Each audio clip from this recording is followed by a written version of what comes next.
Good morning! Today is Saturday, May 31st and we're on our way to Vista Mall, Balanga in Bataan because merong taekwondo competition. So ito yung magiging third regional competition na sinalihan ni Kuya Yale. Kasi before siya ma-promote sa red belt, kailangan may 3 regionals at saka 3 nationals. So, wala pa kaming nationals. Hindi pa kami nangsama sa nationals. So, ayan. Ayun si Papa. And si Kuya Yale nandun sa likuran. Ayaw magpakita. Ayan. So, anong oras na? 10:24. So, may 36 minutes pa kami according to Google Maps para makarating ng Vista Mall in Balanga. So, ayun. Medyo traffic. Hindi medyo, sobrang traffic pala doon sa may Guagua. Ang daming stoplight. Tapos, ang tagal ng, ng stop. So, medyo natagalan kami doon. Tapos, dumaan kami sa may bypass. Bypass ba yung tawag doon? Interchange daw ng Bataan Lubao. Yun. Para hindi na namin dadaanan yung old road ng Lubao. Kasi doon, sobrang traffic. Palaging traffic doon. So, ito. Nandito na kami sa may Hermosa. Yun, Hermosa, Bataan.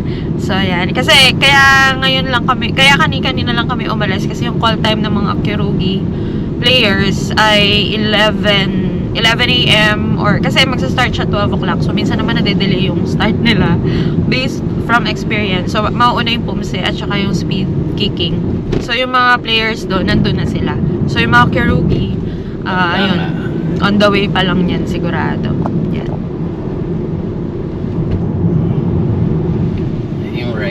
Papuntang Mariveles tsaka Dinalubian. Doon yung doon yung daan nung nagsubig tayo eh. Diba? So magdidiretso tayo. Diretso lang. Ayan, see you later pagdating namin sa Vista Mall in Balanga, Bataan.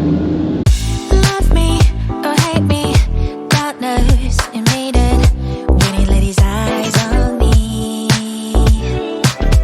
Yucky, ninini, get to know ya. Let me see Jack and God. Look at you think I'm sweet, I'm sweet, so sweet. Till we kiss and I'm sick of heart, I'm not okay like I am. So dito na kami sa Vista Mall sa Bataan, Balanga. Ayan. Lunch break muna daw ng 12. So, hindi pa yata tapos yung pumse. Pero nag-start na yung speed kicking. Banda doon sa court na yun. Malayo. Dito kasi yung magiging court na Kirugi.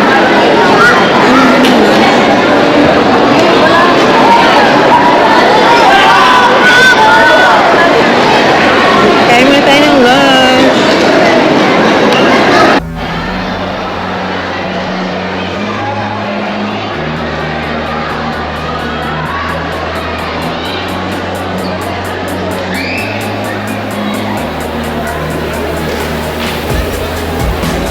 CR. Kinabit niya yung niya.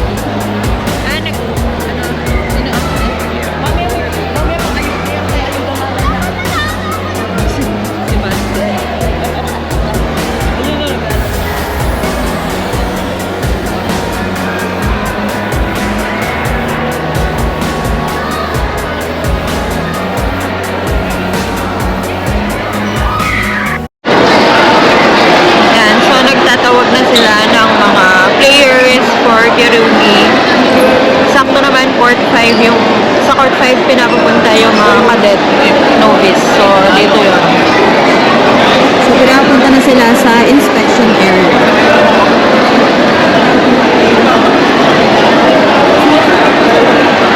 Sana mag-start na rin. Kasi na, 1:14 PM na. So, sana mag-start na. Hindi lang tayo sure kung pang ilan si Kuya Yale.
pauwi na kami. Actually, nandito na kami sa SCTEX. Ayan, nag-SCTEX kami kasi baka mamaya, ma-traffic na naman kami dun. Tapos nag-uulan-ulan. Oh, ang bigat ng, kulay black. Oh, maitim ang langit. Pero yun, so natapos na yung, natin. Nakatatlong regionals na kami. Nakatatlong regionals na si Kuya Yale. Ayun, ay tulog. Napagod. Ayun si Papa. Tapos, okay naman yung game niya kanina. Kaya lang, parang napansin nga namin halos na merong defect yung nila, yung mga gears na gamit. Ngayon ko nga lang yung nalaman, no, sa 3 beses naming sumasali sa, sa mga competition. Ngayon ko lang nalaman, meron parang mga nakalagay dun sa mga gears nila. Kaya Sensor yun, yung mga yan. yun, sensor. Para dun sa points. Yun, may sensor pala ng mga ganun. Sasabihin ko sana kanina, may GPS pala yung Kasi nakita ko, tinitignan, palaging binubuksan yung mga headgear, ganyan. Ano yun? Scoring sensors yung mga yan. Scoring sensors, yun. Kasi parang lahat ng lumaban, parang yung mga nanonood, parang sinasabi nila, ba't hindi daw gumagalaw yung mga points, ganyan-ganyan. So, yun, siguro nga may defect. Pero okay lang naman kasi ang sa amin naman, okay lang, diba? Bronze uli si Kuya Yale. Nakita namin yung... Nakita naman namin na kung paano siya gumalaw-galaw, ganyan. At hindi Yun. siya nadulas. Hindi siya nadulas ngayon for the first time. Hindi siya na out of balance. Buti na lang tinuruan mo siya na kung paano tumayo. Yung stance. Yun, yung stance. Yun. So, yun. Need pa na maging more aggressive. Tapos parang naging kaibigan na niya yung kalaban niya. Kasi kaya nag-uusap sila nung nakita sila. Tapos yun. Ayun. Mag-wait kami niyan ng nationals. Kasi kailangan niya ng 3 nationals. Para maka-advance to next, para makapag-promoted siya sa next level, which is red na kasi nasa high blue na siya. So, yun. And bukas sana may training sila, kaya lang, parang ayaw niya kasi, ayun, siguro masakit yung katawan niya, at saka nakakapagod. Kasi kahapon, syempre, ginabi na rin kami kahapon ng, at saka wala siyang uniform bukas dahil marumi. Pero, pwede rin naman kasi, dahil Sunday, pwede rin namang isuot yung dobok na uniform. Pero, yun nga, kasi medyo tinatamad rin siya. Ako rin, si Papa rin yan tinatamad. So, grocery lang naman kami bukas yan. Grocery with a master. With the masters. With the masters, kung saan isa eh. The master of disaster.